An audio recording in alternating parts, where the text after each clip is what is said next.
I'm Pat Dooris. Welcome to the Story. You know, now that the primary elections are over in Oregon, it's on to the general in November. Could be a wild time in Portland. I think there's something like 1,000 people running for city council.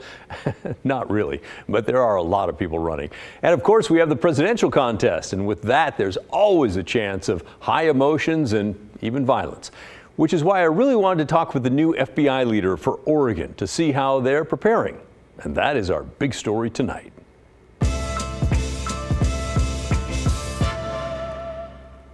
Being the special agent in charge of Oregon is a big job. That's what they call the job for the top FBI guy for the state. You are responsible for the entire state.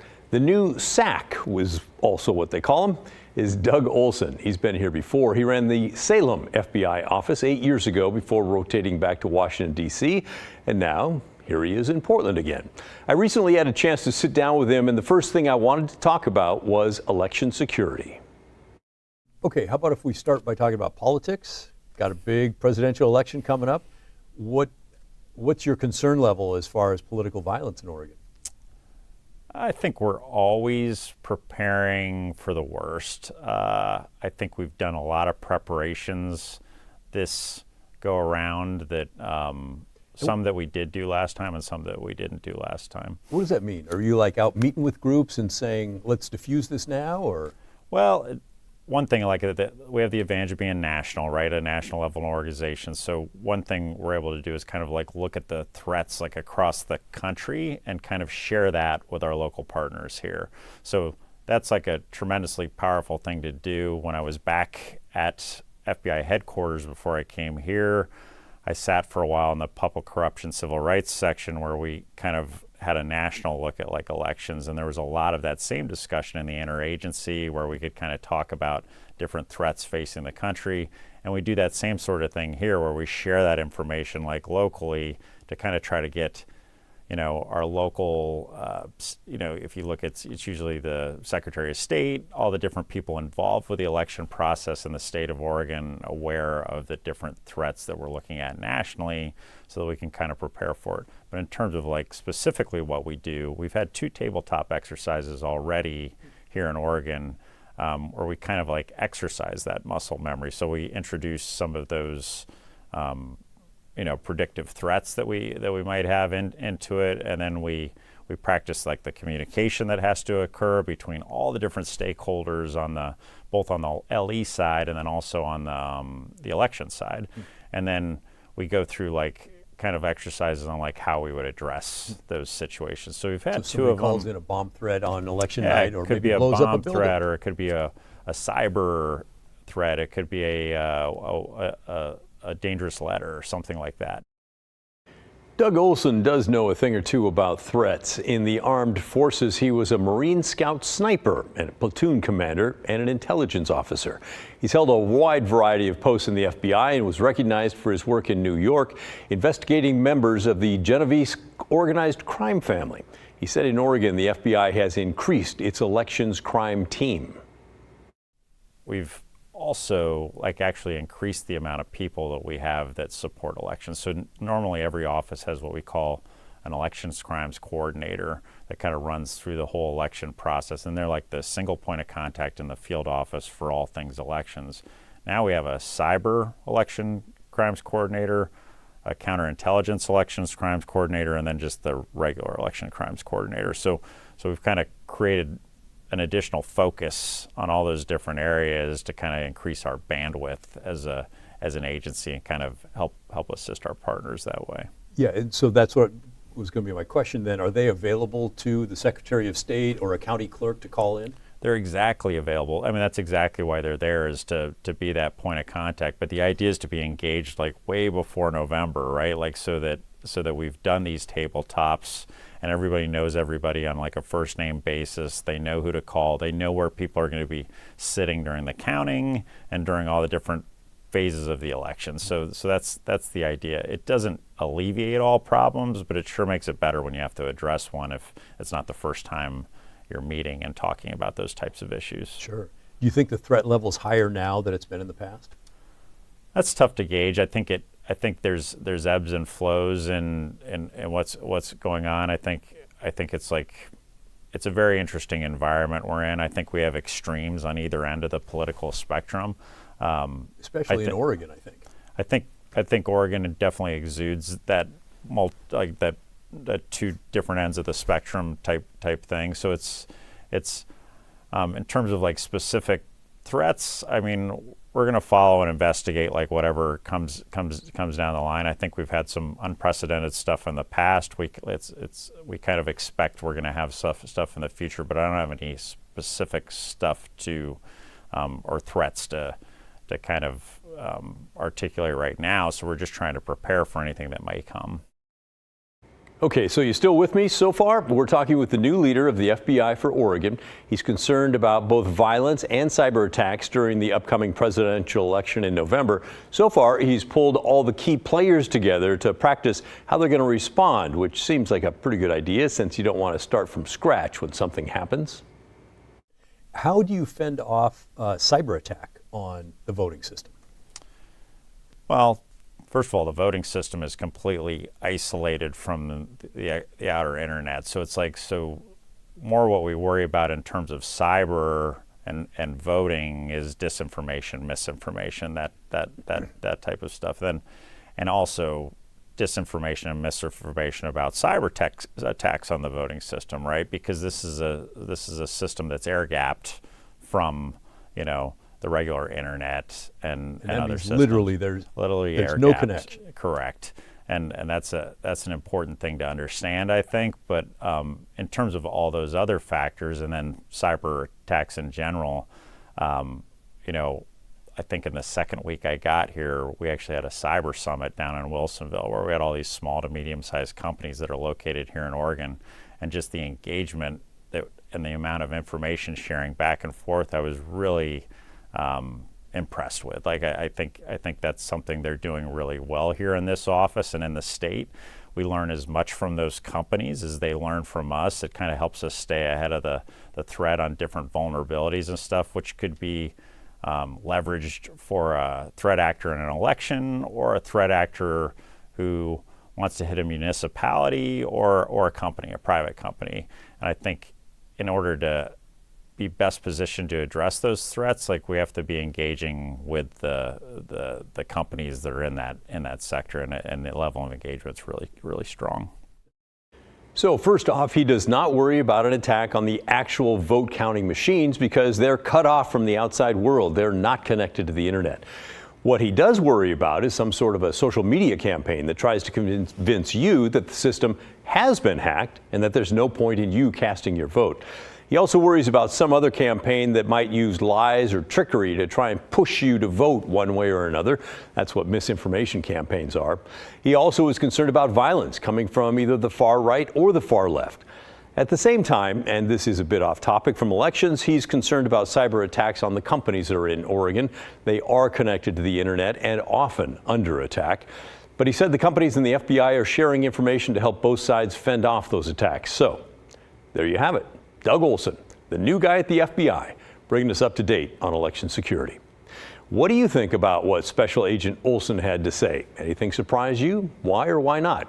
Send us a line, will you? Share your thoughts. The email for us is thestory@kgw.com, or you can call and leave a voicemail. The number is 503-226-5090. Coming up next on The Story, we're bringing you part one of a special three-part series that takes a closer look at extremist hate groups in the Northwest, specifically across the border in Idaho. We'll take a look at their history and examples of extremism there recently. And later, a palate cleanser from all the doom and gloom. We'll share some of your fond memories of the late, great Bill Walton, who died at the age of 71. That's all coming up on The Story when we return.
Tonight we're kicking off a three-part series on extremist hate groups in the Northwest, specifically in Idaho. In the 1990s, there was a slogan, "Idaho is too great for hate." But recent examples of hate there spurred our colleagues at our sister station in Boise to dig a bit deeper on hate groups. As Justin Core reports, it's not like hate is all of a sudden back in Idaho. It never left. This was a good day for our state in 2001 when the Aryan Nations compound in North Idaho was finally destroyed. After decades of spreading their racist, homophobic, xenophobic, and other forms of hate across the country from here in Idaho, the group's compound was literally dismantled after they were figuratively dismantled by communities standing together against their ignorance. The Southern Poverty Law Center, with Idaho's Kootenai County Task Force on Human Relations, bankrupted the Aryan Nations by winning a multi-million-dollar lawsuit against them. One of the leaders of that task force was Bill Wasmuth, the namesake of the Wasmuth Center for Human Rights. The mission for them now is the same as it was for Bill then. How are we, continuing to work across groups, across communities, across the state to really be louder and in saying that that is not who Idaho is. But the hard question we have to answer is that who Idaho is? When looking at the past few years, we can see numerous examples of violent extremism. In March, police say 2 Idaho men who were arrested for a hospital shooting, prisoner escape, and could be involved in a pair of murders are members of the Aryan Knights, a white supremacist prison gang. 7 members of a white nationalist hate group were convicted of planning to riot at a pride parade in Coeur d'Alene in 2022. 20 others pleaded guilty to lesser charges. That same year, an Oregon man in Boise drove his car into people he believed were lesbians, burned pride flags, and assaulted a transgender librarian. In 2020, a group of men who recently moved to Boise were charged in a neo-Nazi plot to destroy the power grid in Idaho.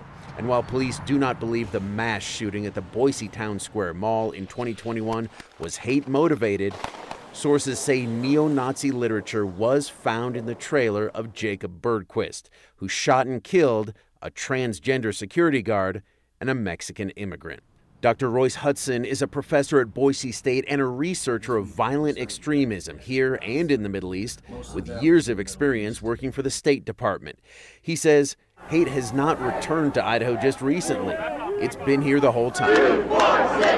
It's ebbs and flows with sort of the prevailing sort of political winds. And so it never went away. So if it's always been here, why does Hudson say it's on the rise again? U.S. Attorney for the District of Idaho, Josh Hurwitz, says extremism is learned in 2 ways. First, from family and friends. Second avenue that's, I think, increased recently and accelerated probably because of the pandemic is sort of lone self-radicalized individuals who go down rabbit holes online. According to court records, that's exactly how the alleged leader of that neo-Nazi group, Liam Collins, was radicalized before recruiting others on a North Carolina military base. Prosecutors say they started to create the plot to destroy the power grid, along with creating a hit list of progressive politicians and community leaders, and then moved to Boise. And they exclude all the other information coming, and they only seek out and listen to and incorporate the information that sort of reinforces their preconceived notions, oftentimes racist and xenophobic, etc. Hudson says that can happen on social media, but also places that are hard to monitor, like certain messaging apps, video games, and chat rooms. The language is hyper-violent, and there's nobody to tell them that this is obviously messed up. From a legal standpoint, hate speech, as long as there is no threat of violence, is protected by the First Amendment. But Hurwitz stresses It may be protected by the First Amendment in some instances, but it doesn't mean it's acceptable and that we should tolerate it. Hudson says the end goal of extremism is always the same: violence.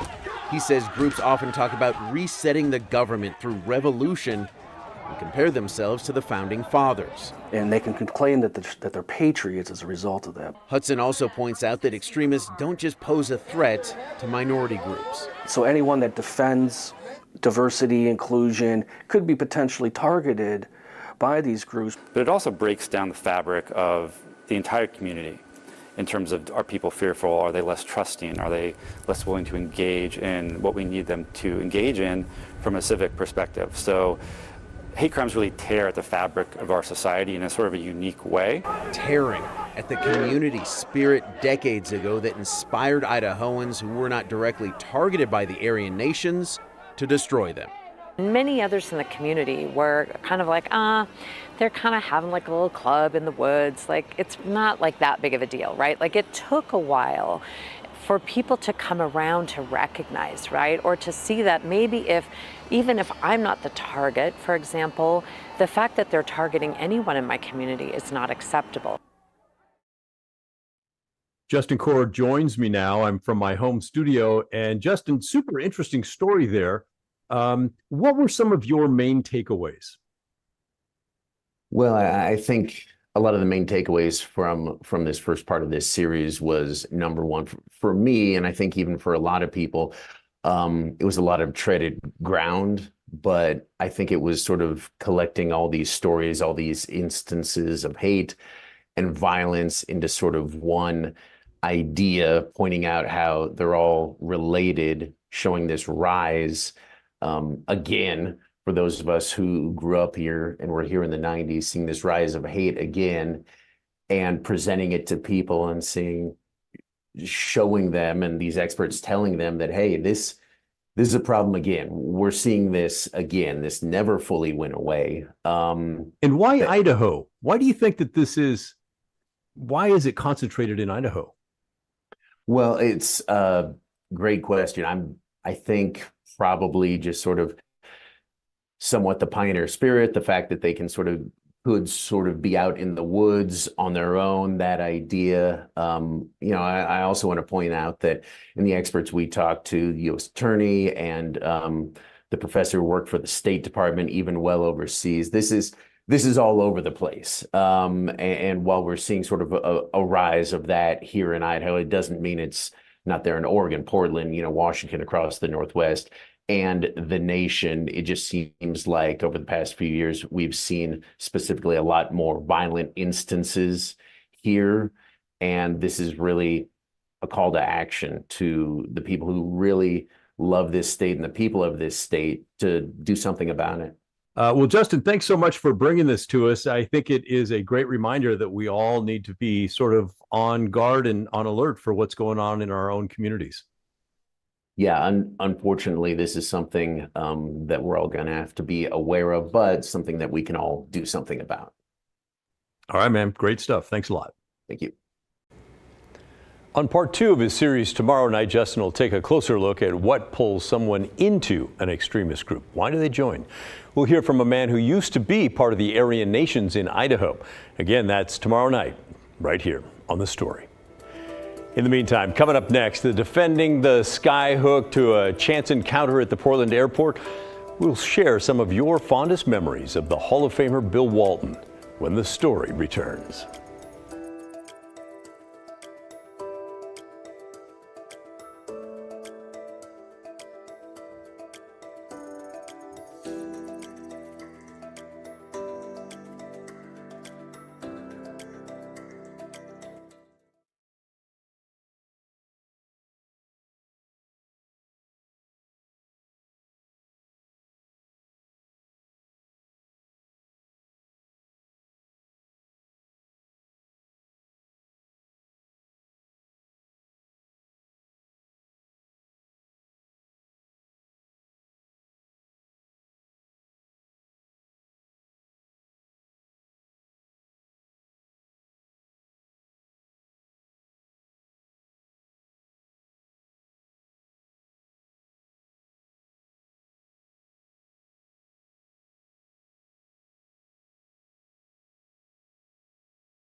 Well, the tributes and memories of Trailblazer legend Bill Walton continued to pour in today following his death over the weekend.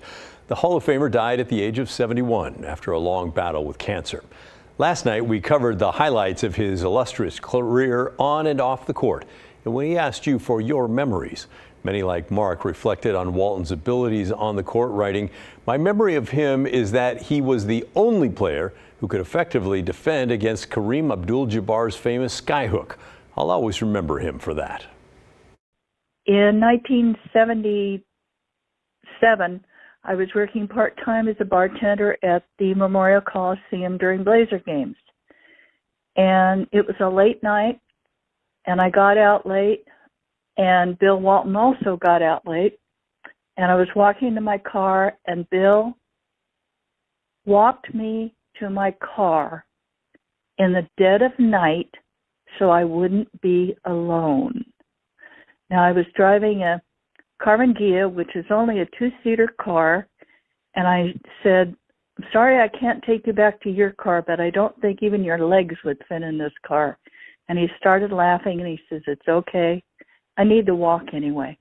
Anyway, it was just a very nice thing for a gentleman like him to do, and I always remembered that. Thank you, and rest in peace. Oh, John told us, "Bill Walton was my neighbor for a couple of years when we both lived on Kearney Street in Northwest Portland. We exchanged 3 words when I lived across the street: thanks and you're welcome." Walton had missed catching a Frisbee that landed on my porch while I was sitting there.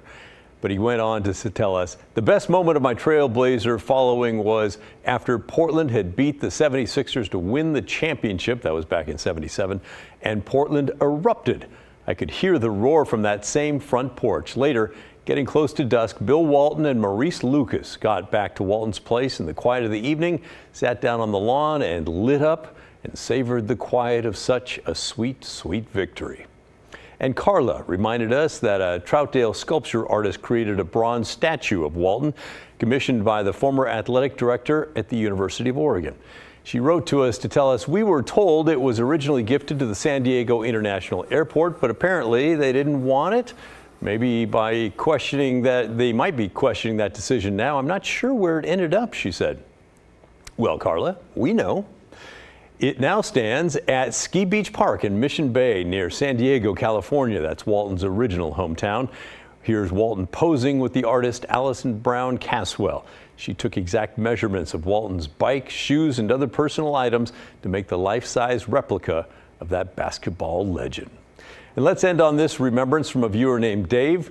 "My fondest memory involves Bill in a chance encounter with my youngest son, then a 23-year-old aspiring screenwriter, traveling to Los Angeles on his own to begin the career of his dreams. He and Bill sat together at the Portland International Airport waiting for their flight. My son, himself a college athlete, struck up an easy conversation with Bill." He went on, "That conversation ended with Bill making a phone call to his agent and setting up a meeting in Los Angeles for my son. That simple, genuine act of kindness will never be forgotten by me, nor be forgotten by my son. An iconic figure of our times, helping a total stranger. Despite one's fame and notoriety, it is their character and soul that should define their legacy."